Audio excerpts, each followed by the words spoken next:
Animals में cell wall आपकी absent होती है, इसी तरीके से प्लांट में सेल वॉल सेल्यूलोज की बनी हुई होगी। अगर आप कैरोलस लिनियस साहब का क्राइटेरिया देखो तो आप इस पेड़ की एक लीफ तोड़ो, इस पेड़ की एक लीफ तोड़ो, आपको अलग अलग शेप दिखाई देगी। आप कहोगे ये तो अलग अलग स्पीसीज है। ब्राउन एल्गी में अगर एनसीईआरटी में डायग्राम देखेंगे, इट्स कॉल्ड एज टाइप, जो कि स्टेम की तरह बिहेव करता है। So it's not original stem, it's stem like structure.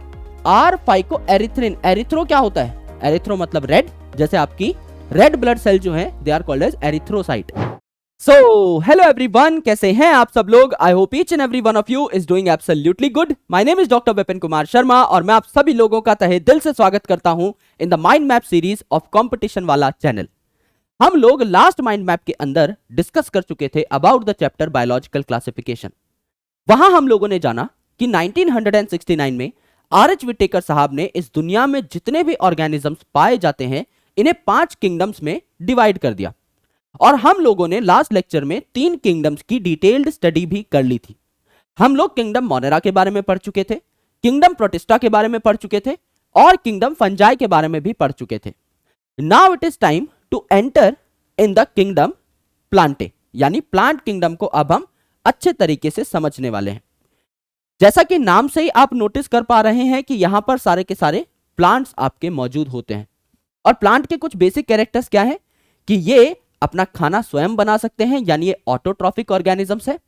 यहां पर ज्यादातर आपके मल्टी सेल्यूलर यूकैरियोटिक ऑर्गेनिजम्स पाए जा रहे होंगे, एज वेल एज यहां पर ये सेल वॉल भी कंटेन करेंगे जो प्राइमरीली सेल्यूलोज की बनी हुई होगी। जैसे फंगस में जो सेल वॉल थी वो काइटिन की बनी हुई थी, एनिमल्स में सेल वॉल आपकी एब्सेंट होती है, इसी तरीके से प्लांट में सेल वॉल सेल्यूलोज की बनी हुई होगी। यहां पर मात्र 4 शीट्स के अंदर मैं आपको पूरा का पूरा चैप्टर पढ़ा रहा हूंगा, और ना सिर्फ मैं आपको पूरा चैप्टर पढ़ा रहा हूंगा बल्कि आपको सारी की सारी इंफॉर्मेशन जो इतने बड़े चैप्टर में बहुत कॉम्प्लेक्स तरीके से दी हुई है along with their life cycles बहुत ही कंसोलिडेटेड और क्रिस्प फॉर्मेट में बताऊंगा। यानी ये एक रामबाण होने वाला है आप लोगों के रिवीजन के लिए। एक भी चीज यहां पर मिस नहीं हो रही होगी और आप डॉट्स कनेक्ट कर पा रहे होंगे कि आपका एक पॉइंट के बाद अगला पॉइंट क्या आने वाला है। तो सबसे पहले हम लोग ये जानते हैं कि क्या प्लांट किंगडम की जो अंडरस्टैंडिंग थी हमारे दिमाग में वो हमेशा से सेम रही है या डिफरेंट रही है। तो आपको पता है अच्छे तरीके से कि प्लांट किंगडम की जो डेफिनेशन है ना ये बदलती रही है विद टाइम। क्योंकि अगर आप 2 किंगडम सिस्टम ऑफ क्लासिफिकेशन को देखें तो वहां पर क्राइटेरिया क्या था ऑर्गेनिजम्स को क्लासिफाई करने का? भाई जिन ऑर्गेनिजम्स में सेल वॉल है वो प्लांट, जिन ऑर्गेनिजम्स में सेल वॉल नहीं है वो एनिमल्स। सिंपल सा क्राइटेरिया था, कैरोलस लिनियस साहब ने ये सिस्टम ऑफ क्लासिफिकेशन दिया था। यहां पर हम लोगों ने प्लांट के अंदर किस किस को देखा? भाई आपके जो बैक्टीरिया थे उनमें भी पेप्टिडोग्लाइकन की सेल वॉल थी, वो भी आपके किंगडम प्लांटे में आ गए। आपके कुछ प्रोटिस्ट हैं जैसे क्राइजोफाइट्स, डाइनोफ्लैजेलेट्स, इनमें भी सेल वॉल थी, ये भी आपके कहां पर आ गए? किंगडम प्लांटे में आ गए। फंगस जिनमें काइटिन की सेल वॉल थी ये भी कहां आ गए? किंगडम प्लांटे में आ गए। सारे प्लांट्स जिनमें सेल्यूलोज की सेल वॉल थी ये तो प्लांटे में थे ही। यानी पहले प्लांट की डेफिनेशन अलग थी। पहले आपका जो साइनोबैक्टीरिया था, ब्लू ग्रीन एल्गी था, वो भी आपके प्लांटे में आ रहे थे, कुछ प्रोटिस्ट भी आपके प्लांटे में आ रहे थे, फंगस भी आपका प्लांटे में आ रहा था। अब क्या कर दिया हम लोगों ने?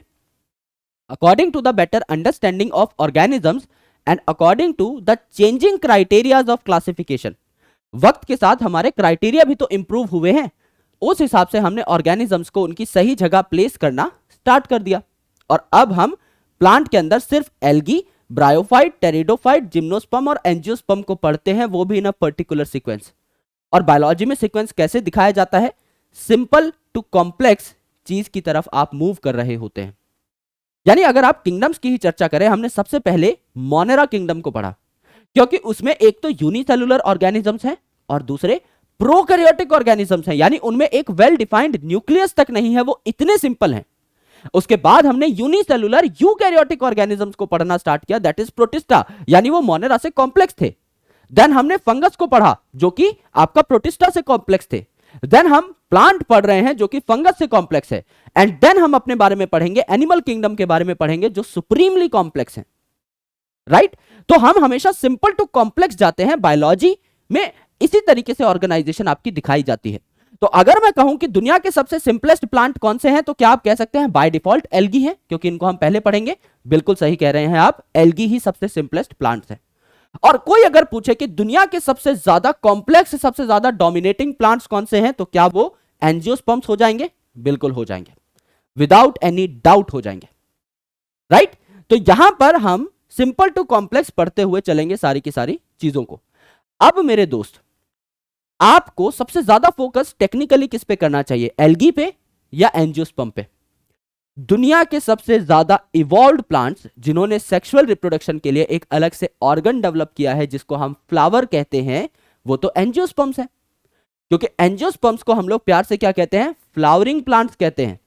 अगर आपने किसी पौधे में फूल देख लिया है तो आप बहुत आराम से कह सकते हैं कि एक एंजियोस्पर्म फ्लावर है, एंजियोस्पर्म प्लांट है, राइट? तो यहां पर आपको फ्लावर्स देखने को मिलते हैं और फ्लावर्स के ऊपर मेल और फीमेल रिप्रोडक्टिव स्ट्रक्चर्स आपके पाए जा रहे होते हैं। तो रिप्रोडक्शन के लिए भी एक अलग से स्ट्रक्चर डेवलप हो गया है। प्लस जिम्नोस्पर्म में सीड्स नेकेड होते हैं, यानी नंगे पुंगे होते हैं, इनके ऊपर फ्रूट अवेलेबल नहीं होता। जबकि एंजियोस्पर्म में आपका सीड्स के ऊपर फ्रूट भी अवेलेबल होता है। तो एक एक्स्ट्रा प्रोटेक्शन मिलती है जिसकी वजह से आपकी बेटर डिस्पर्सल स्ट्रेटजीज होती हैं एंजियोस्पर्म्स के पास। एंड दैट्स व्हाई वो जहां पर भी जीवन पॉसिबल होगा एक प्लांट के लिए, वहां पर पाए जा सकते हैं। तो हमारा मेन जो कंसर्न है वो है एंजियोस्पर्म्स को क्लासिफाई करना, क्योंकि ये सबसे ज्यादा डोमिनेटिंग, सबसे ज्यादा अबंडेंट, सबसे ज्यादा इवॉल्व्ड प्लांट्स हैं। तो इनका नंबर सबसे ज्यादा है, तो इनको क्लासिफाई करना हमारे लिए प्राइम प्रायोरिटी है।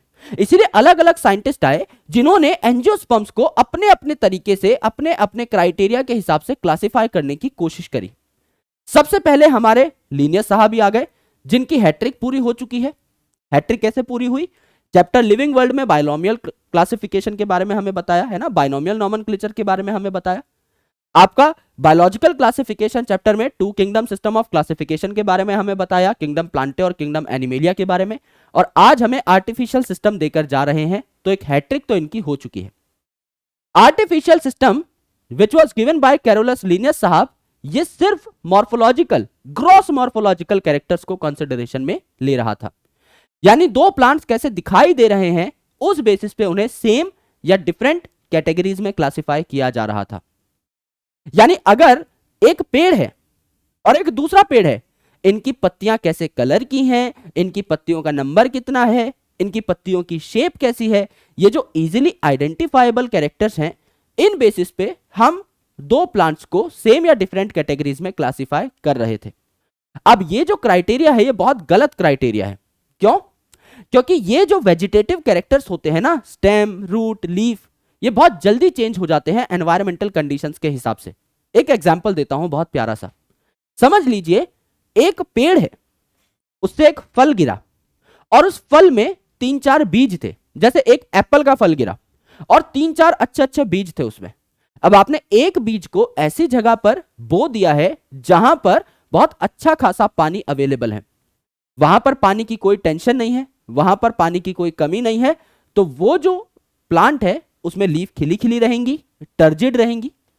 तो वहां पर आपको सेम ही प्लांट में लीफ ज्यादा बेहतर दिखाई देंगी, खिली खिली दिखाई देंगी। जबकि एक बीज को अगर आप ऐसी जगह डाल दोगे जहां पर वाटर स्ट्रेस है, जहां पर वाटर की क्वांटिटी अच्छी खासी नहीं है, तो उस पेड़ की लीफ जो है आपकी क्या हो जाएंगी? कर्ल हो जाएंगी, उतनी खिली खिली नहीं रहेंगी।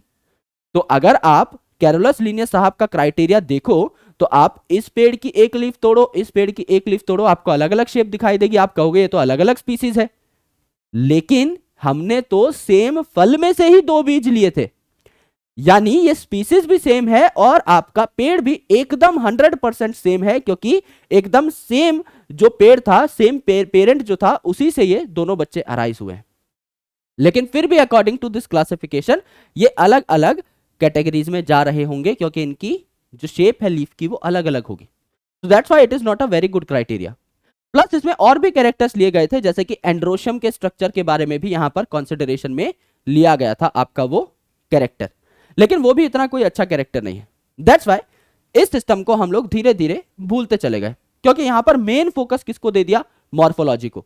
भाई प्लांट के अंदर भी बहुत सारी चीजें पाई जाती हैं, कुछ केमिकल्स हैं उसके अंदर, दे can be different, ultra structure है, एनाटॉमी है, डेवलपमेंटल प्रोसेसेस हैं, इन सबको देखना भी जरूरी है। तो इसके बाद अगली जो classification I that is natural system, जो किन्होंने दी थी? बेंथम एंड हुकर साहब ने दी थी। ये बेंथम एंड हुकर वही साहब हैं जिन्होंने हमारे टेक्सोनॉमिकल एड वाले टॉपिक में हर्बेरियम में हमारी मदद करी थी।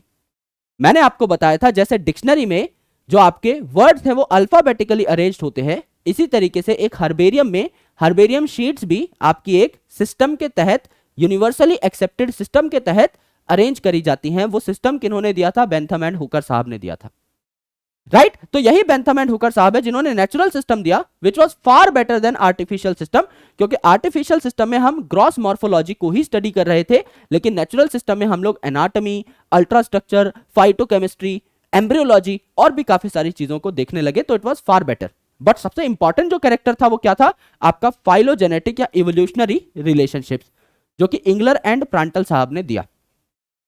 फाइलोजेनेटिक रिलेशनशिप्स मतलब इवोल्यूशनरी रिलेशनशिप्स। इसमें ऐसा माना जाता था कि एक कैटेगरी के जितने भी ऑर्गेनिजम्स होंगे जिनमें अच्छी खासी सिमिलैरिटीज हैं, ऑब्वियसली तभी वो सेम कैटेगरी में, सेम ग्रुप में पाए जा रहे हैं, इनका एंसेस्टर, इनका पूर्वज जो है वो सेम रहा होगा। यानी अगर आप बात करते हैं सारे कॉर्डेट्स की, तो हम ये मान के चलेंगे कि सारे कॉर्डेट्स जो हैं उनके एंसेस्टर सेम रहे होंगे, है ना? आप बात करो सारे एनेलिड्स की, तो सारे एनेलिड्स के जो पूर्वज है वो सेम रहे होंगे। सारे जो एल्गी हैं इनके पूर्वज सेम रहे होंगे। सो अल्टीमेटली ऐसा कहा जाता है कि एक जो पूर्वज है, एक जो एंसेस्टर है, उनसे ही एक कैटेगरी के सारे ऑर्गेनिजम्स थोड़े थोड़े डिफरेंसेस के बाद बनते हैं। इसीलिए इनमें अच्छी खासी सिमिलैरिटीज होती हैं, थोड़े बहुत डिफरेंसेस होते हैं, so they can be kept in the very same category. ये फाइलोजेनेटिक रिलेशनशिप जो है सबसे स्टैंडर्ड कैरेक्टर माना जाता है आज के दिन में, and that's why it is the most accepted kind of classification. इसको सबसे ज्यादा एक्सेप्टेंस मिली है क्योंकि यहां आपको डेटा मिल जाता है। अगर आप जानना चाहो कि आप में और गधे में कितना % सिमिलर कैरेक्टर है, तो आप ये भी एग्जैक्टली कंप्यूटर प्रोग्राम्स के बेसिस पे जान सकते हो। सो एग्जैक्ट आइडिया लग जाता है आपको परसेंटेज में। एंड एक बहुत पुरानी कहावत है that numbers don't lie, numbers हमेशा सच बोलते हैं। बातें उल्टी पुल्टी हो सकती हैं, बातों को समझने का तरीका अलग अलग हो सकता है। नंबर तो किसी ने कह दिया कि आप में और बंदर में 87% सिमिलैरिटी है, तो 87 ही रहेगा, इट्स नॉट 88, इट्स नॉट 86। तो फाइलोजेनेटिक सिस्टम को काफी अच्छा माना गया, बेहतरीन माना गया। इसके बाद न्यूमेरिकल टेक्सोनॉमी आई, जिसको फेनेटिक्स भी कहा जाता था। तो फाइलोजेनेटिक और फेनेटिक में कंफ्यूज नहीं होना है, this is phylogenetic, this is phonetic. Numerical मतलब नंबर्स, यानी जितने भी नंबर ऑफ कैरेक्टर्स हैं सबको एक एक मार्क्स दे दिया जाएगा। समझ लीजिए 2 प्लांट्स हैं, इनमें कितने कैरेक्टर्स कॉमन है? एक कैरेक्टर कॉमन निकल गया कि लीफ यहां पर 5 है, यहां पर भी 5 है, तो आप एक नंबर दे दोगे कि हाँ यार दोनों में एक कैरेक्टर सिमिलर है। यहां पे स्टेमेंस 5 है, यहां पे स्टेमेंस 5 है, आपने एक और नंबर दे दिया। यहां पे आपका गाइनोशम 1 है, यहां पे गाइनोशम 2 है, तो एक नंबर नहीं मिला, तो 0 नंबर दे दिए। ऐसे करके जितने पॉसिबल कैरेक्टर्स हैं उनकी आप कंप्यूटर में एक लिस्ट तैयार करते हो और कंप्यूटर खुद ही एनालिसिस करता है। आपको बस 2 प्लांट के सारे कैरेक्टर्स फीड करने हैं and it can compare all the characters to generate a score कि out of 100 characters 83 characters match कर रहे हैं, सो देयर इज 83% सिमिलैरिटी। बट यहां पर एक प्रॉब्लम भी है, हर कैरेक्टर को इक्वल इंपॉर्टेंस दी गई है, सबको एक एक नंबर दिया गया है, विच इज नॉट राइट। भाई कई कैरेक्टर इतने ज्यादा इंपॉर्टेंट होते हैं और कई कैरेक्टर इतने कम इंपॉर्टेंट होते हैं, आप उन्हें बराबर स्कोर नहीं दे सकते, करेक्ट? इसीलिए ये जो सिस्टम है इसको भी एक बहुत अच्छा सिस्टम नहीं माना गया। कीमो टेक्सोनॉमी, कीमो का मतलब क्या होता है? कीमो मतलब केमिकल्स, यानी अलग अलग प्लांट्स में किस टाइप के केमिकल्स पाए जा रहे हैं, किस टाइप के प्रोटीन्स हैं, किस टाइप का डीएनए है, किस टाइप का आरएनए है, किस टाइप के एडिशनल कुछ केमिकल्स हैं जो उनसे मिल सकते हैं हमें। जैसे कई प्लांट से आपको मसाले मिल सकते हैं, कईयों से गम मिल सकते हैं, कईयों से रेजिन मिल सकता है, कईयों से लेटेक्स मिल सकता है, कईयों से म्यूसिलेज मिल सकता है। ये सारी चीजें आपकी हम लोग एक लिस्ट बना करके तैयार करते हैं कि भाई एक प्लांट में ये सारे केमिकल्स हैं एंड स्पेसिफिक केमिकल्स वाले प्लांट को हम अलग से क्लासिफाई कर देते हैं। अगला जो है ये है आपका साइटोटेक्सोनॉमी। साइटो मतलब सेल। सेल के अंदर सबसे इंपॉर्टेंट चीज क्या है? न्यूक्लियस, और न्यूक्लियस के अंदर सबसे इंपॉर्टेंट चीज क्या है? क्रोमोसोम। तो क्रोमोसोम का नंबर, क्रोमोसोम का स्ट्रक्चर, क्रोमोसोम का बिहेवियर देखा जाता है यहां अलग अलग प्लांट्स का, यानी कितने क्रोमोसोम हैं, उनमें से मेटासेंट्रिक कितने हैं, सब मेटासेंट्रिक कितने हैं, एक्रोसेंट्रिक कितने हैं, टीलोसेंट्रिक कितने हैं, ये सारी चीज यहां पर देखी जाएगी। This is called as cytotaxonomy. तो ये 6 प्रकार की क्लासिफिकेशन है आपकी, artificial, natural, phylogenetic, numerical, chemo, cyto. इन सबके बेसिस, इन सबके आधार आपको याद होने चाहिए। और फिर हम लोग अब आगे बढ़ जाते हैं towards the classification of plant in actual. तो यहां पर मैंने एक चार्ट बनाया है जहां पर आपको सारे मेन कैरेक्टर्स पहले ही पता लग जाते हैं, सारे के सारे, राइट। यहां पर हम simplest to most complex plants की तरफ बढ़ेंगे। एल्गी जो है और ब्रायोफाइट जो है, इनमें थैलॉइड बॉडी होती है। थैलॉइड बॉडी मतलब असली रूट, असली स्टेम, असली लीफ नहीं पाई जाती। यहां क्या पाया जाता है? Root like organ, stem like organ, leaf like organ, यानी कोई ऐसा ऑर्गन है जो स्टेम की तरह बिहेव कर रहा है, जिसे आप अगर देखें तो स्टाइप कहा जा सकता है। आप ब्राउन एल्गी में अगर एनसीईआरटी में डायग्राम देखेंगे, इट्स कॉल्ड एज स्टाइप, जो कि स्टेम की तरह बिहेव करता है। So it's not original stem, it's stem like structure. Similarly असली लीफ नहीं है, लेकिन लीफ से मिलता जुलता स्ट्रक्चर है, जिसे फ्रॉन्ड कहा जाता है ब्राउन एल्गी के अंदर। रूट नहीं है असली, लेकिन रूट लाइक स्ट्रक्चर है, जिसे होल्ड फास्ट कहा जाता है ब्राउन एल्गी के अंदर। होल्ड फास्ट मतलब होल्ड करने के लिए, एनकरेजमेंट प्रदान करने के लिए। तो यहां पर root like, stem like, leaf like structure पाए जाएंगे, असली रूट स्टेम लीफ नहीं है। टेरिडोफाइट में जाकर के असली रूट स्टेम लीफ मिलने स्टार्ट हो जाएंगे। तो आगे इससे जितने भी एडवांस प्लांट्स हैं उनमें भी बाय डिफॉल्ट आपको रूट स्टेम और लीव्स असली देखने को मिलेंगे। यहां पर अगर आप देखें तो जो एल्गी है और जो ब्रायोफाइट है, इनमें मेन प्लांट बॉडी कैसी है? हैप्लॉइड, यानी मेन प्लांट बॉडी जो है उसमें सारे सेल्स हैप्लॉइड हैं। जैसे अगर आप ह्यूमंस की बात करें तो हम क्या कहते हैं, हमारे यूजुअल सेल के अंदर कितने क्रोमोसोम्स हैं? हम कहते हैं 46 क्रोमोसोम है या 23 पेयर ऑफ क्रोमोसोम्स हैं, यानी कि हम डिप्लॉयड सेल की बात कर रहे हैं। अगर आप मेरे हाथ का कोई सेल निकालोगे, मेरे गाल का कोई सेल निकालोगे, तो वो जो सेल है डिप्लॉयड होगा। It's called normal somatic cell. तो हमारे अंदर एक पेयर ऑफ क्रोमोसोम पाया जाता है ना। यहां पर अगर आप देखेंगे ना तो सिंगल सेट ऑफ क्रोमोसोम ही आपको देखने को मिलेगा, जैसा हमारे स्पर्म्स के अंदर होता है, ओवम के अंदर होता है। हमारे गैमीट्स हैप्लॉइड होते हैं ना, इनकी पूरी बॉडी ही हैप्लॉइड होती है। तो इनमें जो लाइफ साइकिल होती है, it is more of haplontic type. और वही आपका टेरिडोफाइट और उसके बाद आपकी मेन प्लांट बॉडी जो है, इसके अधिकतर सेल डिप्लॉयड होना स्टार्ट हो जाते हैं। तो ये जो आपके हैप्लॉइड सेल्स होते हैं, ज्यादातर जिस प्लांट बॉडी में, इसे गैमेटोफिटिक प्लांट बॉडी कहा जाता है, गैमेटोफिटिक प्लांट बॉडी कहा जाता है। और जहां डिप्लॉयड सेल स्टार्ट हो जाते हैं, इसे स्पोरोफिटिक प्लांट बॉडी कहा जाता है, स्पोरोफिटिक प्लांट बॉडी कहा जाता है। तो आगे तीनों में स्पोरोफिटिक बॉडी आपको देखने को मिलेगी।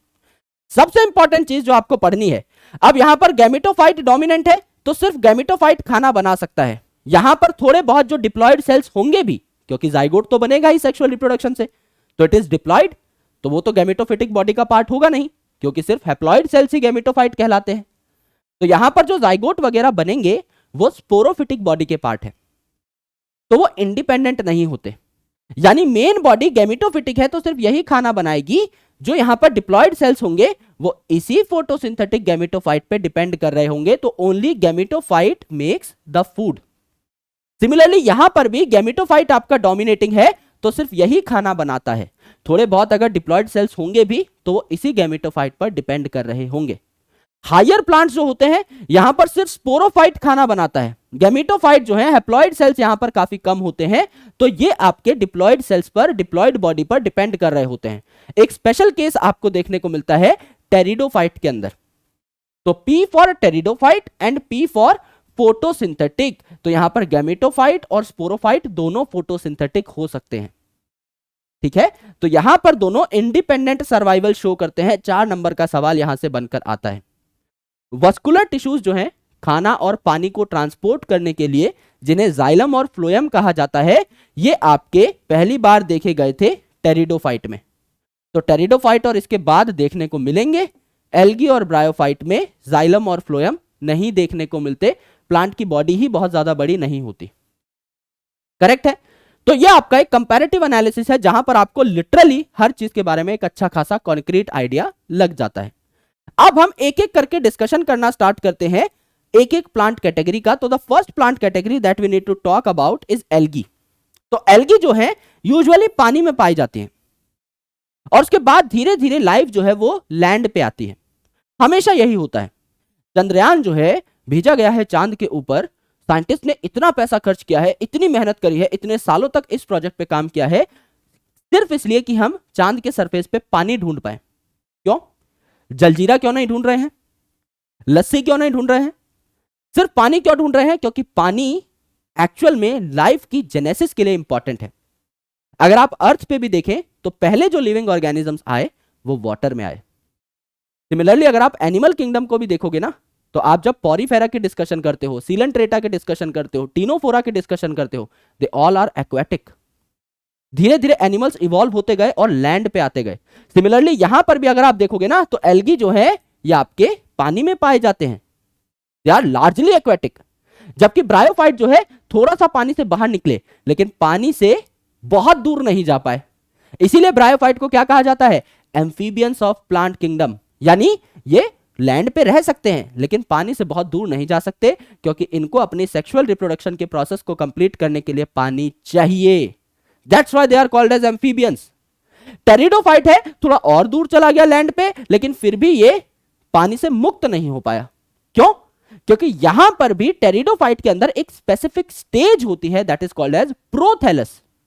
यानी इस टेरिडोफाइट का जो छोटा सा आपका गैमेटोफाइट है ना, थोड़े बहुत जो इसमें हैप्लॉइड सेल कंटेन करने वाली एक स्टेज है, इसको प्रोथैलस कहा जाता है। इसको भी गैमेट के ट्रांसफर के लिए पानी चाहिए, तो ये भी पानी से बहुत दूर नहीं जा पाया। फिर आपके जिम्नोस्पर्म्स, एंजियोस्पर्म्स, ये थोड़ा पानी से दूर जाकर के लैंड पर बढ़िया तरीके से रहने लगे। तो अगर आप इसको रटना चाहो तो रट सकते हो, और अगर आप एक लॉजिक लगाना चाहो तो आप हमेशा जीत जाओगे, आप अपने दिमाग की कैपेसिटी बचा लोगे। तो दे आर एक्वेटिक, क्योंकि सबसे लोअर मोस्ट प्लांट्स है, तो ये साफ और खारे पानी दोनों में पाए जा रहे थे। कहां कहां पाए जाएंगे, कौन साफ पानी में कौन खारे पानी में, आपको नेक्स्ट स्लाइड में मैं बता रहा हूंगा। यह आपका एसोसिएशन दिखा सकते हैं फंगस के साथ।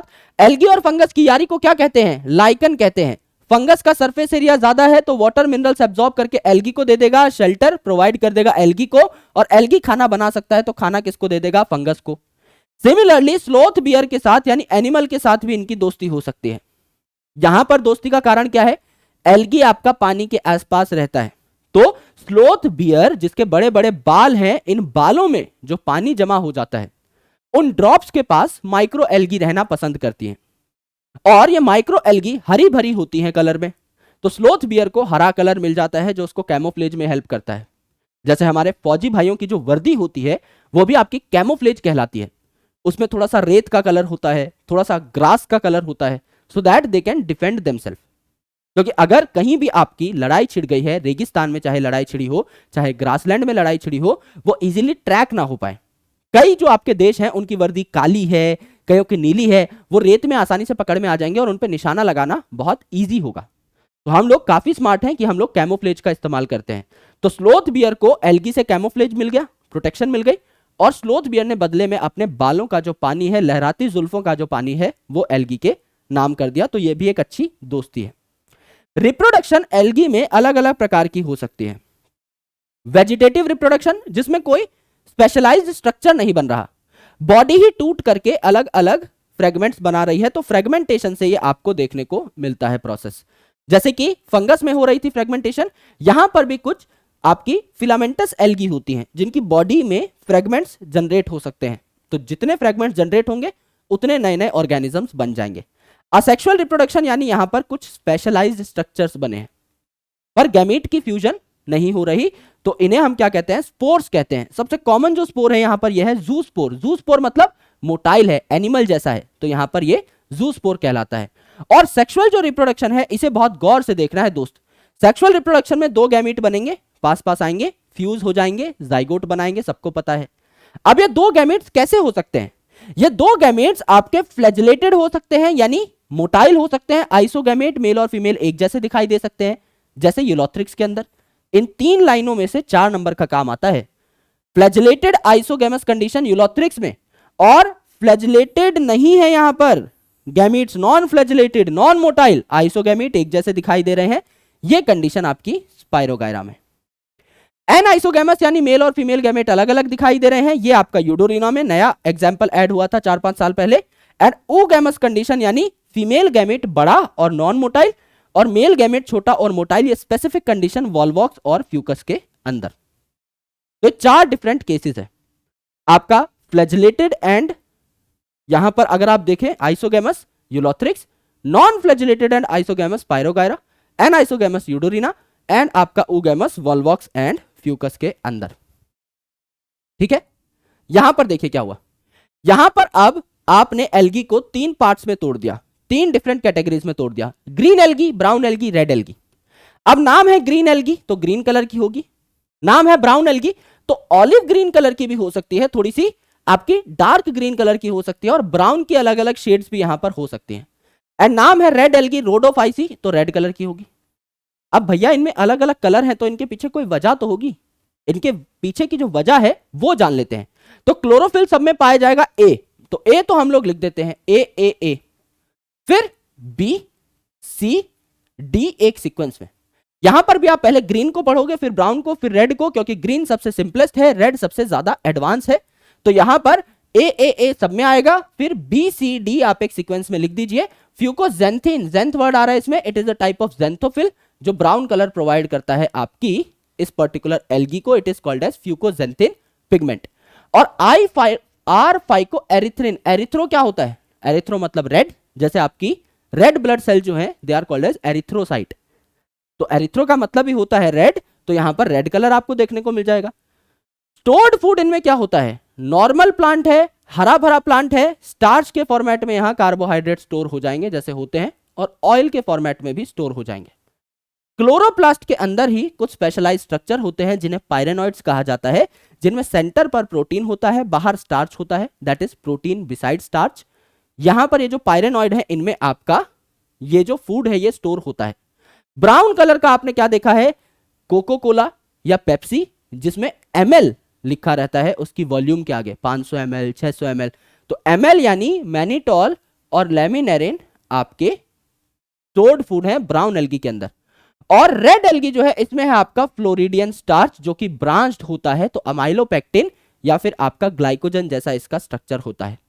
अगर आप बात करेंगे इनके स्पोर्स के अंदर फ्लैजेला की, तो आपके फ्लैजेला जो है ये 2 से 8 हो सकते हैं, 2, 4, 8 इक्वल होंगे और एपिकल होंगे। मतलब ये अगर कोई ऑर्गेनिज्म है तो इस पे लेट्स से 4 अगर फ्लैजेला है तो इक्वल है, बराबर है, और एपिकल है, एक ही जगह से एपेक्स से निकल रहे हैं।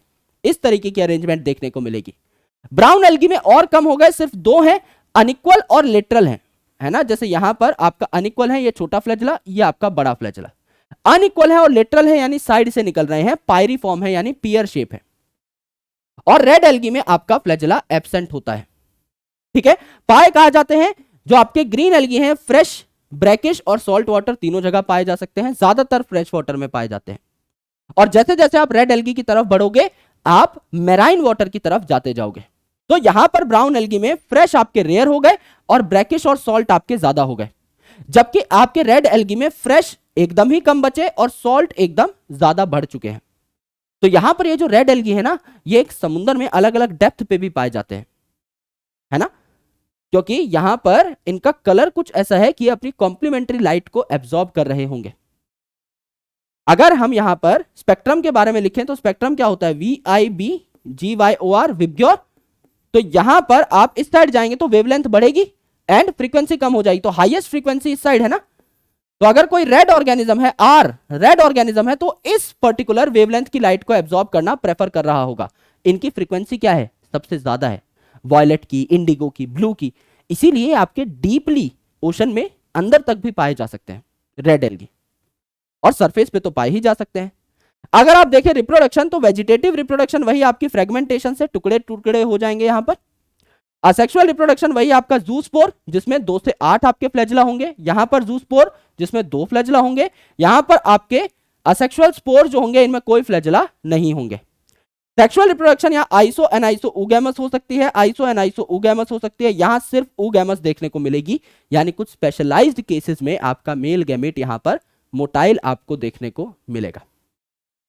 ठीक है, एग्जाम्पल की अगर आप बात करें तो हरे कलर की एसयूवी दिमाग में लेकर के आइए, क्लासी कार होती है एसयूवी, क्लासी, क्ला that is Chlamydomonas, car that is Chara, SUV Spirogyra Ulothrix Volvox, classy car SUV. DLF जो आईपीएल को स्पॉन्सर करता था, डीएलएफ ईएस क्या हो गया भाई, Dictyota, Laminaria, Fucus, Ectocarpus, Sargassum, और सबसे बड़ा ब्राउन एल्गी है केल्प, प्रोफ्यूजली ब्रांच्ड, 100 मीटर तक की इसकी हाइट हो सकती है, बहुत ज्यादा ब्रांच्ड केल्प जो है ये भी आपका ब्राउन एल्गी में पाया जाता है। रेड एल्गी पीजी मतलब porphyra, gelidium, Polysiphonia, gracilaria, PG आपको देखने को मिलता है।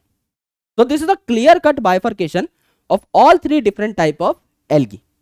अगर आप देखेंगे एल्गी और क्या क्या कर सकता है, भाई एल्गी प्लांट है तो फोटोसिंथेसिस कर रहा होगा, एंड ये माइक्रो होते हैं, साइज में बहुत छोटे होते हैं क्योंकि सबसे सिंपलेस्ट फॉर्म ऑफ प्लांट है। तो ये ओशन में बहुत ज्यादा फोटोसिंथेसिस करते हैं, बहुत ज्यादा मात्रा में ये पाए जाते हैं। तो दुनिया में जितना भी CO2 फिक्सेशन होता है, CO2 फिक्सेशन मतलब जितना भी फोटोसिंथेसिस होता है उसका 50% तक एल्गी कर सकते हैं, इतना ज्यादा फोटोसिंथेसिस। और फोटोसिंथेसिस से और क्या निकलता है, ऑक्सीजन, यानी अपने आसपास के वातावरण में ऑक्सीजन भी ये जनरेट कर रहे होंगे। और फोटोसिंथेसिस से होता क्या है, खाना बनता है, तो एक खाना भी प्रदान करते हैं अपने आसपास के ऑर्गेनिजम्स को। सबसे ज्यादा खाना कौन प्रदान करता है, LPS, लैमिनेरिया, पोरफायरा, सार्गासम, और इसके अलावा 70 से भी ज्यादा मेराइन एल्गी की स्पीसीज हैं जो अपने आसपास के ऑर्गेनिजम्स को खाना प्रदान करती हैं और एक्वेटिक फूड चेन को इनिशिएट करती हैं। ये हाइड्रोकोलॉइड्स भी बना सकती हैं, वाटर होल्डिंग सब्सटेंसेस भी बना सकते हैं, जैसे एल्जिन, A फॉर एल्जिन, तो कौन बना रहा होगा इसे, B फॉर ब्राउन एल्गी बना रहा होगा। कैराजीन है, इसमें डबल R आ रहा है, एक और R लगा दो, RRR, ट्रिपल R बना देंगे, रेड एल्गी ये बनाता है कैराजीन। अगर आप देखेंगे अगार यहां पर आपका तैयार होता है, जो कौन बनाते हैं, जेलिडियम और ग्रेसिलेरिया। यह आपका यूज होता है लेबोरेटरी में to grow the microbes as well as to prepare ice cream and jellies. उनको सॉलिडिफाई करने का काम जो है ये कौन करता है, अगार करता है। क्लोरेला आपका प्रोटीन बनाने के लिए जाना जाता है, सिंगल सेल प्रोटीन बनाने के लिए जाना जाता है। यानी ये जो सिंगल सेल ऑर्गेनिज्म है ये इतनी मात्रा में प्रोटीन बनाता है कि स्पेस ट्रेवलर्स बकायदा इन प्रोटीन की टैबलेट्स को स्पेस में लेकर के जाते हैं, क्योंकि वहां पर आलू का पराठा तो पैक करके ले जाएंगे नहीं। एक साल के लिए अगर किसी मिशन पे जा रहे हैं, 3 महीने 4 महीने के लिए अगर किसी मिशन पे जा रहे हैं, so they need the lesser weight, as less as possible. तो उसके लिए ये क्लोरेला की बनी हुई प्रोटीन टैबलेट्स वहां पर लेकर के जाते हैं। तो this is about your algae. When it comes to your bryophyte, तो ब्रायोफाइट कहां पाए जाएंगे, मॉइस्ट शेडी प्लेसेस में। शेडी प्लेसेस मतलब पानी से बहुत ज्यादा दूर नहीं गए हैं, मॉइस्ट यानी मॉइस्चर जो है आसपास है ही। और यहां पर इनमें भी थैलस कंडीशन है, यानी यहां पर भी true root, true stem, true leaves नहीं पाई जा रही हैं। कहां स्टार्ट होंगी true root, true stem, true leaves पाई जाना, आपकी टेरिडोफाइट में। तो यहां भी थैलस कंडीशन है। यह आपका पड़ा हुआ थैलस भी हो सकता है, प्रोस्ट्रेट, यह आपका खड़ा हुआ थैलस भी हो सकता है, इरेक्ट। और इसमें जो रूट लाइक स्ट्रक्चर है ये यूनिसेलुलर भी हो सकते हैं और मल्टी सेलुलर भी हो सकते हैं, जो मैं आपको दिखाऊंगा। तो इन रूट लाइक स्ट्रक्चर को राइजोइड्स कहा जाता है, जो इन्हें मिट्टी से कनेक्ट करते हैं। सेक्स ऑर्गन्स इनमें जो होते हैं मल्टी सेलुलर होते हैं। तो मेल और फीमेल सेक्स ऑर्गन्स होंगे। मेल सेक्स ऑर्गन को क्या कहा जाएगा, एंथरीडिया, एंथर वर्ड आ रहा है इसमें। आपको पता है फ्लावर में जो मेल पार्ट होता है स्टेमेन, उसमें 2 और पार्ट्स होते हैं, एंथर और फिलामेंट। तो anther is a word which is related to male, और आर्किगोनिया जो है ये शब्द रिलेटेड टू फीमेल है। तो यहां पर जो आर्किगोनिया है फ्लास्क शेप होता है, तो ये फ्लास्क शेप आर्किगोनिया है, जिसमें क्या है आपका एक सिंगल एग यहां पर मौजूद है। यानी ये जो आर्किगोनिया है इसके अंदर क्या है, फीमेल गैमेट है। और ये जो एंथ्रीडिया है ये क्या बनाता है, ये आपका बायफ्लैजेलेटेड एंथ्राजॉइड बनाता है। तो इस एंथ्राजॉइड को यानी मेल गैमेट को फीमेल गैमेट तक पहुंचाना पड़ेगा, तो ये वाटर के थ्रू पहुंचाया जाता है। इसीलिए हम ब्रायोफाइट को कहते हैं एम्फीबियन ऑफ प्लांट किंगडम। पानी में ये अपने एंथ्राजॉइड्स को छोड़ देगा और ये कहां तक पहुंच जाएंगे, एग तक पहुंच जाएंगे। अब मेल और फीमेल गैमेट अगर साथ साथ आ चुके हैं तो इस एग की जगह पर क्या आ जाएगा, मेल गैमेट भी आ चुका है, इस एग की जगह पर क्या बन जाएगा, जाइगोट, जो कि डिप्लॉयड है। तो ये जो जाइगोट है थोड़ा सा माइटोसिस करेगा और खुद जैसे और डिप्लॉयड सेल्स बनाएगा। डिप्लॉयड सेल्स मतलब आपका स्पोरोफाइट बनाएगा। मेन प्लांट बॉडी तो हैप्लॉयड है, दैट इज गैमेटोफाइट। कुछ सेल्स इसने स्पोरोफाइट के बनाए। अब स्पोरोफाइट यहां पर बहुत ज्यादा बड़ा तो नहीं हो सकता है क्योंकि मेन प्लांट बॉडी गैमेटोफिटिक थी। तो ये क्या करेगा, फटाफट आपका मियोसिस कर लेगा और अपने क्रोमोसोम्स के नंबर को आधा कर लेगा और बना लेगा हैप्लॉयड स्पोर्स। और हैप्लॉयड स्पोर्स जर्मिनेट करके क्या बना देंगे, हैप्लॉयड गैमेटोफाइट, जो मेन प्लांट बॉडी है, यानी मेन प्लांट आपका तैयार हो जाएगा। यानी क्या हुआ, मेल और फीमेल सेक्स ऑर्गन्स है। ब्रायोफाइट की बॉडी की बात हो रही है तो मेल और फीमेल सेक्स ऑर्गन्स कैसे होंगे, हैप्लॉयड। हैप्लॉयड मेल और female sex organs haploid gametes कैसे बनाएंगे, माइटोसिस से। तो यहां पर भी माइटोसिस हुई, यहां पर भी आपकी माइटोसिस हुई। हैप्लॉयड मेल फीमेल गैमेट बने, पास पास गए तो फ्यूज होकर के डिप्लॉयड जाइगोट बना दिया। उसके बाद आगे चल के डिवाइड करके डिप्लॉयड सेल्स बना दिए, स्पोरोफाइट। और उसके बाद इसको मेन प्लांट बॉडी हैप्लॉयड बनानी थी तो मियोसिस से स्पोर बना लिए और आपका यहां पर गैमेटोफाइट इन्होंने तैयार कर दिया। सिंपल सी बात है, ये आपकी लाइफ साइकिल हो गई ब्रायोफाइट की। अगर आप देखें तो इंपॉर्टेंस क्या होती है आपके ब्रायोफाइट्स की, पहले तो ये प्लांट है तो फूड तो बनाएंगे ही, है ना, अलग अलग बर्ड्स को, मैमल्स को ये फूड प्रदान कर सकते हैं खाने के लिए। प्लस ये स्फेगनम जो है एक एग्जांपल ब्रायोफाइट का, पीट बना सकता है, which is also helpful in holding the water. तो अगर आप किसी चीज को एक नाव में ट्रांसपोर्ट कर रहे हैं, एक जगह से दूसरी जगह ट्रांसशिपमेंट कर रहे हैं किसी चीज की, तो आप उस लिविंग मैटर को कवर कर सकते हैं विद द लेयर ऑफ पीट। ये क्या करेगा, अगर रास्ते में बारिश हो जाती है, आसपास से पानी घुस जाता है उस मैटर के पास, तो उस पानी को एब्जॉर्ब कर लेगा, कवरिंग ही पानी को एब्जॉर्ब कर लेगी, अंदर नहीं जाने देगी। तो अल्टीमेटली स्फेगनम जो है ये आपका एक अच्छा यहां पर ट्रांसशिपमेंट मटेरियल है। अगर आपका पत्थर जो है इस पे जिंदगी बनना स्टार्ट हुई है, पत्थर सॉइल में कन्वर्ट हुआ है, तो सॉइल को बाइंड करने का काम इनिशियली कौन करेगा, ब्रायोफाइट। और इसमें भी मॉसेस, ये खाना बनाने का काम भी मॉसेस करते हैं। स्फेगनम जो पीट बनाता है ये भी एक मॉस है। आपका रॉक्स को कॉलोनाइज करने का भी काम मॉसेस का ही है, और आपका डेंस मैट सॉइल पे बनाने का काम भी मॉसेस का ही है। तो मॉसिजी सबसे ज्यादा इकोनॉमिकली इंपॉर्टेंट हो जाती है। अगर आप देखें तो दो प्रकार के यहां पर क्या है, ब्रायोफाइट्स हैं, लिवरवर्ट्स एंड मॉसेस। तो लिवरवर्ट्स जो है इनको हम पहले पढ़ते हैं तो लेसर डेवलप्ड है, मॉसेस आपकी ज्यादा डेवलप्ड है। तो लिवरवर्ट में सिर्फ ये मार्केंशिया का स्ट्रक्चर देखो और इसी से काफी चीजें पता लगाने की कोशिश करो। ये जो खिली खिली है ये आपकी फीमेल हो जाएगी, फीमेल जैसे खुशबहार रहती है बिल्कुल। और ये जो हमारे हॉस्टल के लौंडे लपाड़े हैं एकदम बिना नहाए हुए, ये यहां पर अलग से ही मुरझाए हुए मेल दिखाई दे रहे हैं बिल्कुल। तो ये जो डंडी है फीमेल के साथ एसोसिएटेड, फीमेल से एसोसिएटेड डंडी है तो आर्किगोनियोफोर, और मेल से एसोसिएटेड डंडी है तो एंथ्रीडियोफोर हो जाएगी, बिल्कुल हो जाएगी। यहां पर स्ट्रक्चर डॉर्सीवेंट्रल है आपके मार्केंशिया का। डॉर्सीवेंट्रल मतलब डॉर्सल पार्ट अलग, वेंट्रल पार्ट अलग। क्यों? क्योंकि ये जो पत्ता है ना ये एक्चुअल में ऐसा खड़ा दिख रहा है, लेकिन ये एक्चुअली पड़ा हुआ है। Just like this paper, let me just show you this up, just like this paper, right. इस पेपर की तरह ये जो आपका हरा भरा पत्ता है ये पड़ा हुआ है, इसके ऊपर से ऐसे डंडी निकल रही है जिसको हम क्या कह रहे हैं, आर्किगोनियोफोर या एंथ्रीडियोफोर कह रहे हैं। इसके ऊपर से डंडी निकल रही है, और नीचे क्या है, रूट लाइक स्ट्रक्चर है जिनको हम राइजोइड कह रहे हैं। तो क्या ऊपर वाले और नीचे वाले सरफेस में फर्क नहीं होगा? बिल्कुल होगा, इसीलिए इसे बोले dorsiventral. Plus closely appressed structure to the substratum, यानी सबस्ट्रेटम मतलब नीचे का जो ग्राउंड है, नीचे का जो लेवल है, समझ लीजिए ग्राउंड है मेरा हाथ, तो इसके ऊपर ये पत्ती एकदम क्लोजली प्रेस्ड है, क्लोजली अप्रेस्ड स्ट्रक्चर है। यहां पे आपको पत्ती खड़ी करके दिखानी थी जिससे डायग्राम अच्छा दिखे, आपको समझ में आए कि एक पत्ती है। ऐसे बना दूंगा सिर्फ एक लाइन तो कभी समझ में नहीं आएगी, दैट्स व्हाई पत्ती को ऐसे बनाया है। अदरवाइज ये क्लोजली अप्रेस्ड है टू द ग्राउंड, ग्राउंड से चिपकी हुई है with the help of rhizoids, और ऊपर क्या निकले हुए हैं, एंथ्रीडियोफोर, आर्किगोनियोफोर निकले हुए हैं। और ऊपर की साइड और क्या है, ऊपर की साइड एक कप लाइक स्ट्रक्चर है जिसको क्या कह रहे हैं, गैमा कप। तो गैमा कप एक रिसेप्टिकल है, यानी एक प्लेटफॉर्म है जिसमें क्या भरे हुए हैं, गैमा भरे हुए हैं। और ये गैमा क्या है, ग्रीन मल्टीसेल्युलर असेक्सुअल बड है, यानी असेक्सुअल बड है। ये गैमा जब अलग हो जाएंगे इस पत्ती पे से, इस लीफ लाइक स्ट्रक्चर पे से, तो आपके जर्मिनेट करके नया ब्रायोफाइट, नया मार्केंशिया तैयार कर देंगे। तो एक मोड ऑफ रिप्रोडक्शन भी है ये।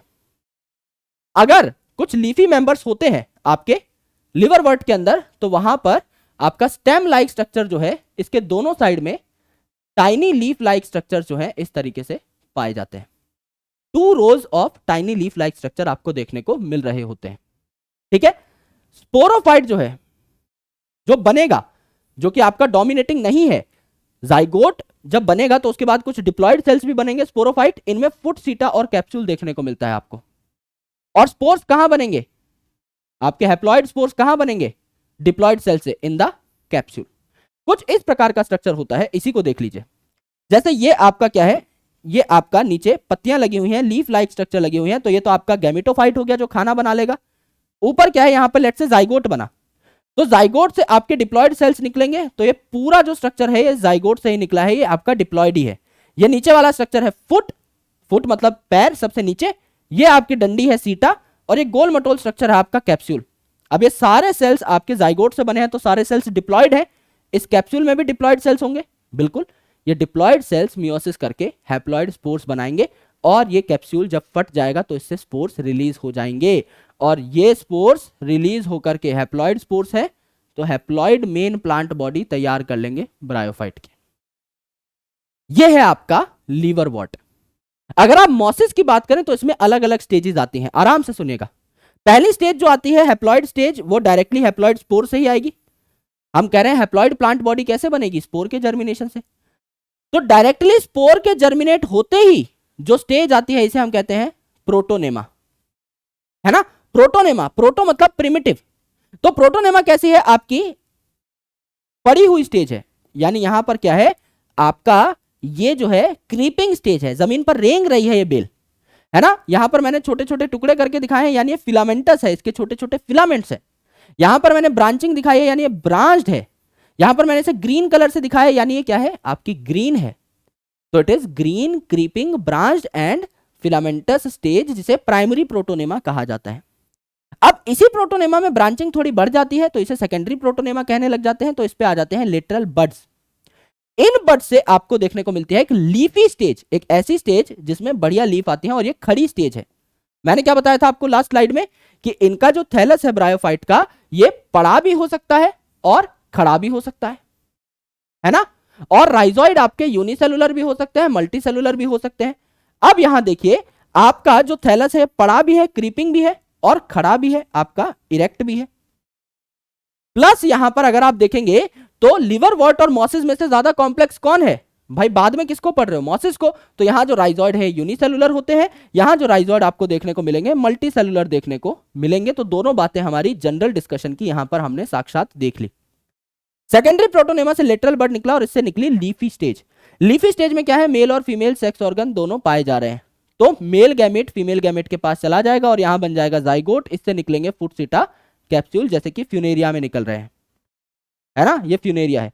तो नीचे आपके लीफ हैं जो फोटोसिंथेटिक है, लीफ लाइक स्ट्रक्चर, यानी ये आपका गैमेटोफाइट है जो खाना बना सकता है, और इसके ऊपर ये डिप्लॉयड स्ट्रक्चर है जो खाना नहीं बना सकता, तो ये स्पोरोफाइट है। It will depend on gametophyte, ठीक है।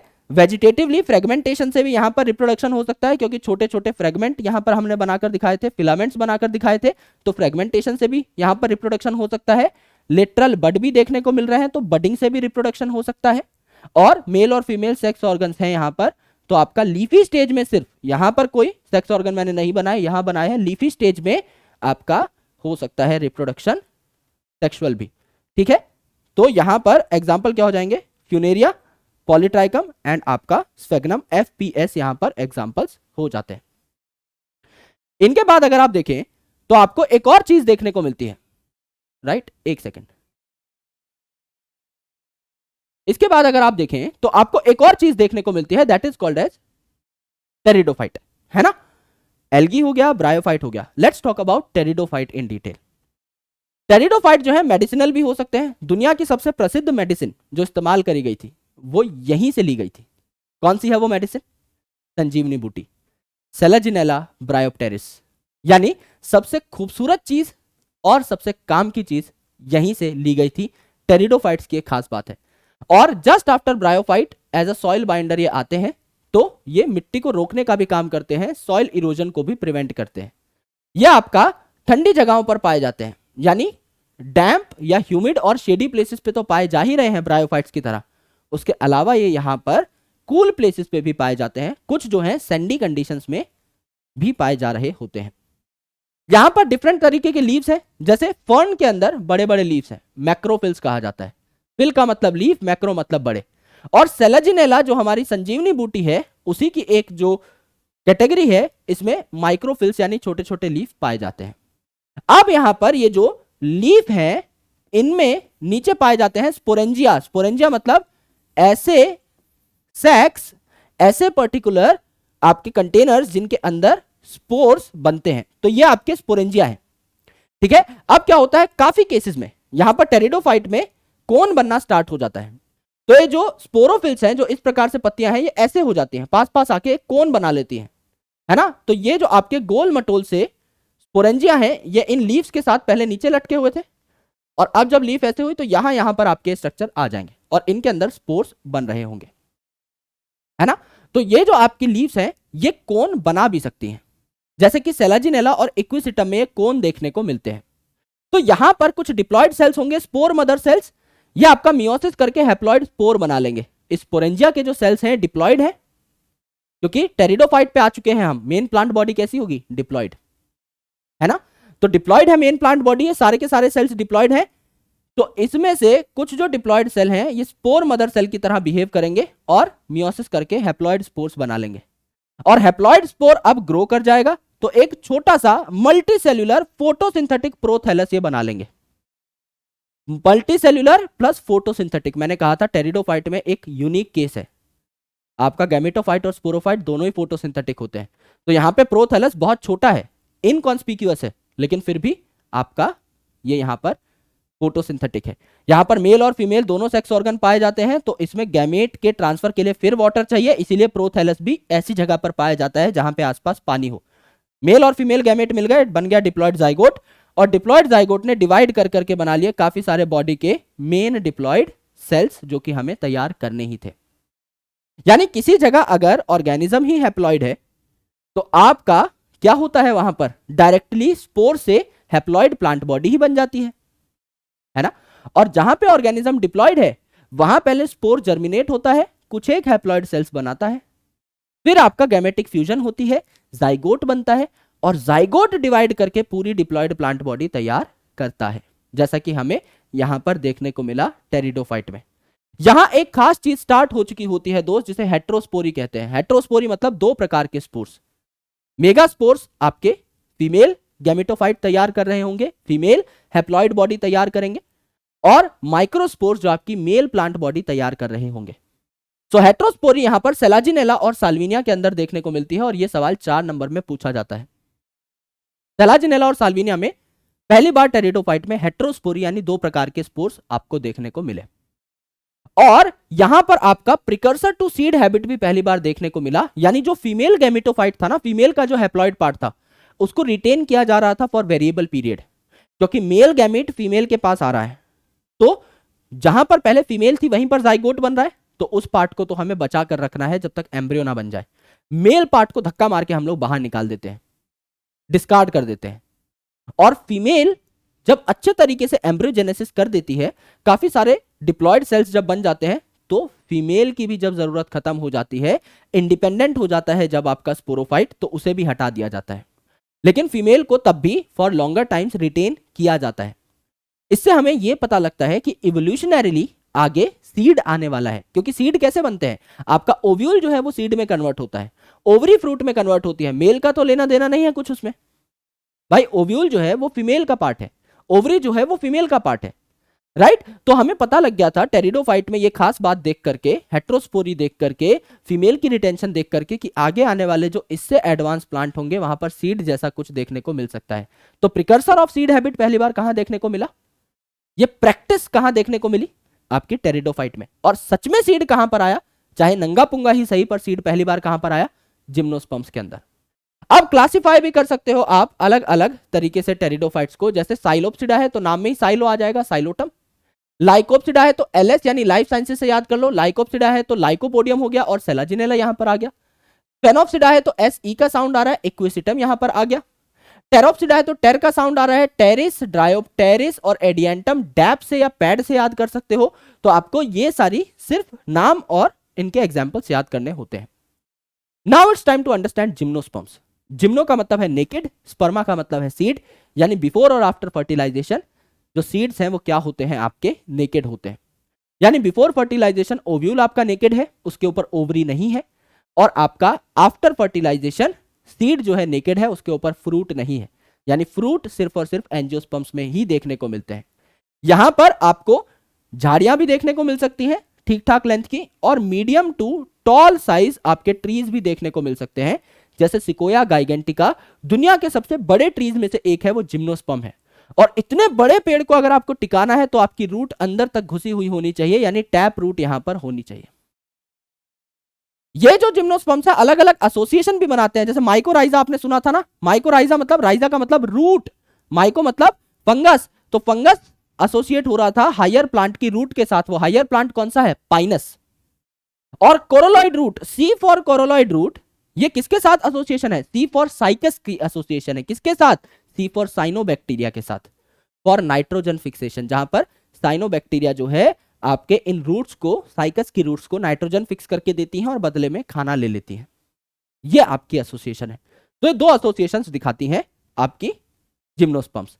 स्टेम जो है अनब्रांच भी हो सकते हैं, जैसे साइकस में आपके स्कूल में आपने उगा हुआ पौधा देखा होगा, साइकस बहुत कॉमन है, तो एकदम अनब्रांच होता है, इस तरीके का आपका पौधा होता है। एक जो स्टेम है वो आपकी अनब्रांच रहती है, जबकि बड़े बड़े जो पेड़ हैं आपके पाइनस और सेड्रस, इनमें ब्रांच स्टेम आपको देखने को मिलती है। लीव्स जो है साइकस में ये पिन जैसी होती हैं, पिनेट लीव्स, क्योंकि इनको वाटर कंजर्वेशन करनी है, तो बहुत पतली पतली लीव्स होती हैं जिससे वाटर का ज्यादा लॉस ना हो। संकन स्टोमेटा यानी deep pitted stomata, thick cuticle भी यहां पर देखने को मिलती है। पाइनस में भी निडल लाइक लीव्स आपकी होती हैं। ज्यादातर जिम्नोस्पर्म्स जो है हेट्रोस्पोरस होते हैं, यानी टेरिडोफाइट में तो हेट्रोस्पोरी की शुरुआत हुई थी सिर्फ सेलाजिनेला और साल्विनिया में, यहां पर सारे ही आपके लगभग हेट्रोस्पोरस आपको देखने को मिल गए। ठीक है, तो यहां पर देखिए क्या हुआ, ये आपका मेल है, ये आपका फीमेल है। तो मेल है तो इसकी पत्तियों ने जुड़ जुड़ कर क्या बना लिया है, मेल कोन बना लिया है, जिसको मेल स्ट्रोबिलस या मेल लैक्स भी बोल सकते हैं। और यहां पर इनके जो स्पोरेंजिया थे वो यहां पर आ गए। मेल है तो इसको क्या बोलेंगे, माइक्रोस्पोरेंजिया, इसके अंदर जो स्पोर बनेंगे इसको बोलेंगे माइक्रोस्पोर, ये जो पत्ती है इसको बोलेंगे माइक्रोफिल, ये जो कोन है इसको बोलेंगे मेल कोन। सिमिलरली फीमेल के लिए नाम देने हैं तो ये हो गया आपका फीमेल कोन, ये हो गया आपका फीमेल पत्ती यानी मेगास्पोरोफिल, ये हो गया आपका फीमेल स्पोरेंजिया यानी मेगास्पोरेंजिया, और ये हो गए आपके स्पोर यानी मेगास्पोर्स। ठीक है, तो आप यहां पर देखेंगे ये जो माइक्रोस्पोर है ये आपका डेवलप हो जाएगा किसमें, पॉलन में, जिसमें मेल गैमेट पाया जाता है। और ये जो आपका यहां पर मेगास्पोरेंजियम है, ये जो आपका मेगास्पोरेंजियम है ये किसमें डेवलप हो जाती है, ओव्यूल में। और ओव्यूल के अंदर कुछ स्पेसिफिक सेल पाए जाते हैं जिन्हें न्यूसिलस के सेल कहा जाता है। इनमें से एक सेल बोलता है मैं बनूंगा मेगास्पोर मदर सेल, मैं डिप्लॉयड हूं, मैं करूंगा आपका मेगास्पोर्स का फॉर्मेशन, तो ये 4 मेगास्पोर बना लेता है। 4 मेगास्पोर में से 3 आपके डीजनरेट हो जाते हैं। एक जो मेगास्पोर है ये क्या हो जाता है, धड़ाधड़ डिवाइड करता है, और मेगास्पोर ऑब्वियसली हैप्लॉइड होगा स्पोर है तो ये अपने जैसे काफी सारे हैप्लॉइड सेल्स बना लेता है, यानी गैमेटोफाइट बना लेता है, जिसमें 2 या 2 से ज्यादा आर्किगोनिया पाए जाते हैं। तो आर्किगोनिया बन चुके हैं यहां पर, है ना, हैप्लॉइड आर्किगोनिया बन चुके हैं, और यहां पर हैप्लॉइड पॉलन बन चुका है। ये पॉलन जो है हवा के थ्रू, बहती हवा सा था, ये सीधा पहुंच जाएगा आपका फीमेल के पास, और दोनों फीमेल और मेल गैमेट जो है ये मिल करके क्या बना लेंगे, जाइगोट बना लेंगे। और जाइगोट आपका डिवाइड करके और ज्यादा डिप्लॉयड सेल्स बना लेगा। जिम्नोस्पर्म की जो मेन बॉडी है वो आपकी तैयार कर लेगा, स्पोरोफाइट तैयार कर लेगा। तो जाइगोट जो है डिप्लॉयड ये आगे एम्ब्रियो बना लेगा, ओव्यूल जो है ये सीड में कन्वर्ट हो जाएगा, ओवरी यहां पर है नहीं तो फ्रूट यहां पर बनेगा नहीं। अब अलग अलग प्लांट हैं, बाइसेक्सुअल भी हो सकते हैं जैसे कि पाइनस, जिसमें मेल और फीमेल सेम ही आपके प्लांट में पाया जा रहा है। यूनिसेक्सुअल भी हो सकते हैं, जैसे मेल और फीमेल साइकस अलग अलग होते हैं। तो इस तरीके से आपको यहां पर ये सारी चीजें होती हुई दिखाई दी। When it comes to angiosperm, तो यहां पर जो चीज दी हुई है इस चैप्टर में, इस सेम चीज को हम लोग डिटेल में पढ़ते हैं in sexual reproduction of flowering plants, जो मैं आपको बहुत जल्दी कराने वाला हूं। इसीलिए मैंने यहां पर उस चीज को छेड़ा नहीं है, बिकॉज काफी डिटेल में हमें पढ़ना ही है, और बहुत छोटी सीरीज है तो रिपीटेटिव चीजें करके कोई फायदा नहीं है। दैट्स वाई उसको हम थोड़ा सा बाद में करेंगे, है ना। अब आपकी साइकिल्स आती हैं अलग अलग टाइप की, हैप्लॉन्टिक, हैप्लोडिप्लॉन्टिक, डिप्लॉन्टिक। भाई आपको सीधा सीधा पता है जिम्नोस्पर्म और एंजियोस्पर्म जो है इनमें मेन प्लांट बॉडी कैसी है, डिप्लॉयड है, तो डिप्लॉन्टिक लाइफ साइकिल। एल्गी में आपकी मेन प्लांट बॉडी कैसी है, हैप्लॉयड, तो हैप्लॉन्टिक लाइफ साइकिल। ब्रायोफाइट में हैप्लॉयड सेल ज्यादा है, डिप्लॉयड थोड़े कम है। टेरिडोफाइट में डिप्लॉयड सेल ज्यादा है, हैप्लॉयड थोड़े कम है, पर दोनों कंसिडरेबल है। That's why they are called as haplodiplontic.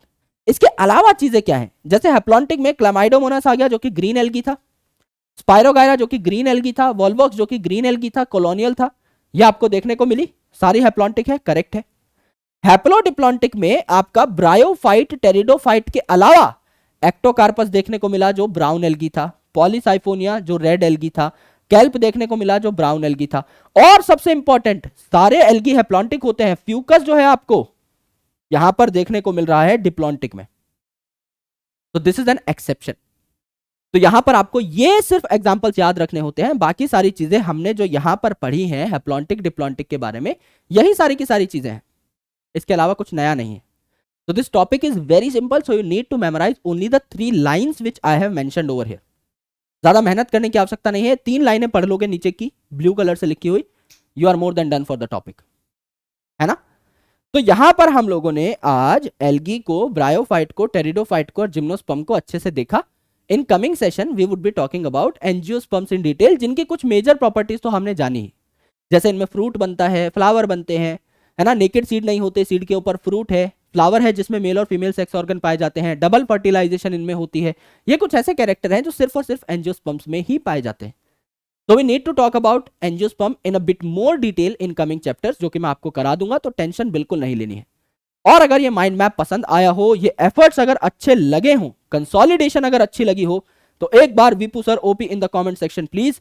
और मैं मिलता हूं आपसे अगले सेशन में, जहां पर डिस्कशन कर रहे होंगे हम about morphology of flowering plants and anatomy of flowering plants, जिसके बाद हम लोग बढ़ जाएंगे towards the plant physiology and then towards the 12th class mind maps. तो thank you so much guys for watching this session up, lots of love, जय हिंद, शुक्रिया, मिलता हूं आपसे अगले सेशन में, थैंक यू।